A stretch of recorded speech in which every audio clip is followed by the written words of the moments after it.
Jopith kich e kaunti ma Homa Bay koro dwani migawo mar pur kod pith e kaunti no oyang pith kich kaka achiel kuom yore mag yuto mana kaka giyango kendo siro chenro mag pith mamoko e kaunti no.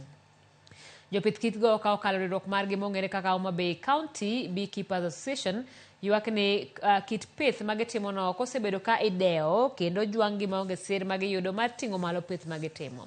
Coordinator mar jopith kich e kaunti no Samuel Oyugis okoni sirikal mar kaunti no pok omiyogi sir manyalo konyogi e bero chenro mag pith kich kaka itimo ne jopur manie sectors mamoko. Giwacho ni bedo ni pith kich pok oyango malong'o miyogi pek e chenro mag pith kendo goyo chuny jopur mani kod dwaro mar donjo e pith mar kich e yor ohala.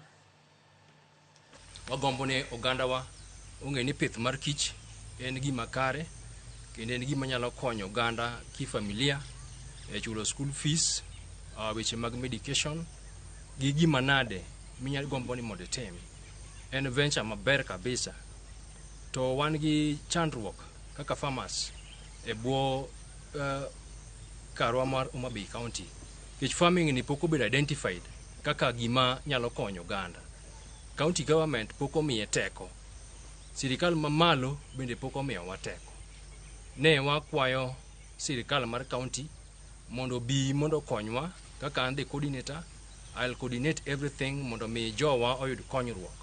Kana gombo to nachako bedo ga ang'wen gi ka timo harvesting to golo na kilo 7 kendo 24 mano which means ni kila achiel wauso Sh1,000.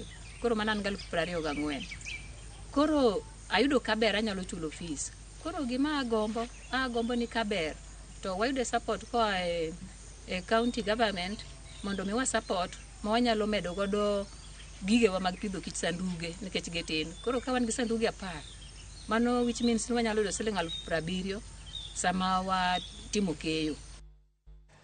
Direct Line Assurance ng'iyo mondo weg nyamburko mamanyo kumba mondo timne e yor mbui mar duoko chien weche mibadhi e kinde midwaro chudo. Manager mar Direct Line Assurance bade mana Nakuru Innocent Thangari owacho ni chenro no mar yor mbui